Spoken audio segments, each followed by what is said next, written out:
Judge Carter. Thank you, Mr. Chairman. Welcome, Mr. Patel. Glad to have you here, and I think you're going to do a great job in this new FBI.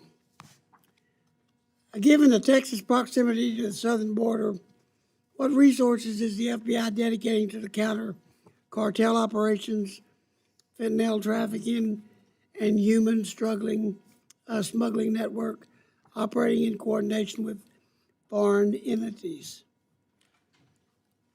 Thank you, Mr. Carter. Thank you, Congressman. Excuse me. One of the things I mentioned during my confirmation hearing is the one thing I believe to be the underpinning of all violent crime, or at least the overwhelming majority of it in America, whether it's murders, gang violence, or sex slave trafficking, is narcotics.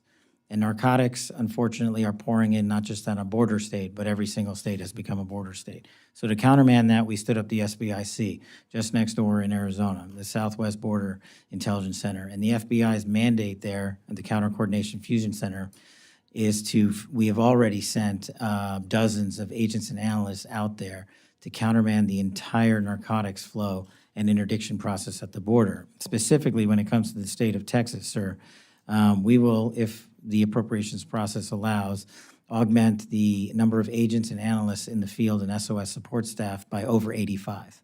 That will cover down on every major city in Texas and allow us to cover down on the RAs in the outlying regions. So those places include Dallas, Houston, San Antonio, El Paso, but also the half a dozen plus RAs we have inside the state. Just in a hearing that I was in this morning with the United States Army, an issue came up about the cartel taking down one of our drones with one of their drones.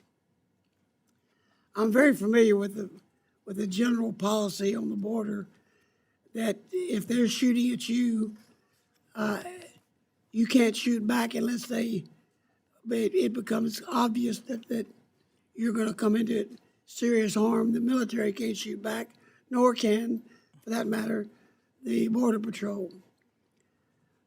What do you think about these drones? I mean, they're unmanned. They're coming across and shooting down drones we're using for observation and other things.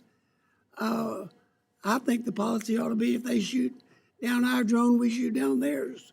What do you think about it?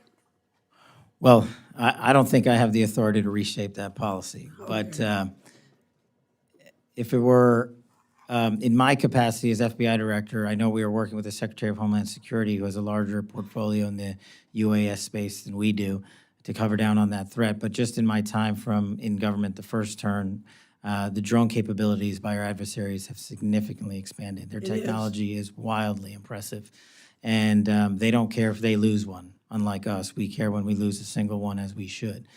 In order to countermand that, you are going to have to, in my opinion, alter the domestic intelligence collection priorities on the NIPIF to prioritize who we collect against and what. And the what is the drone technology that we are not sufficiently covering down on right now. Thank you. That's a great answer. Critical infrastructure, especially in the Texas energy section, is increasingly under attack. However, how is the FBI coordinating with private industry and local law enforcement to detect and neutralize cyber threats before they impact the grid or supply chain? That's one of the pillars of what we are trying to do at the Bureau. We can't do it from Washington, D.C. We do it by engaging our state and local law enforcement partners, such as in Texas, because they are the ground level experts on who, the what, the when, the where, and the why. What we can do is bring in our AI-driven capabilities to go in and synthesize the mountains of information that are coming in, because there is no human or set of humans that can go through the amount of intelligence and information that we receive. It's a problem that we have and the public has acknowledged. The challenge and the rub is, where do we allow computers to come in and humans to stop? And we're working through that at the Bureau right now to say we should be able to use certain elements of AI to triage that capability, discard the unuseful information, and highlight to leadership what the useful information is to Congress and also to our agents and AUSAs in the field so they can bring the appropriate cases. But we can only do that if we embed ourselves with state and local law enforcement, and that's been a big priority of mine. Thank you, that's good. I appreciate the answer. Mr. Laurel.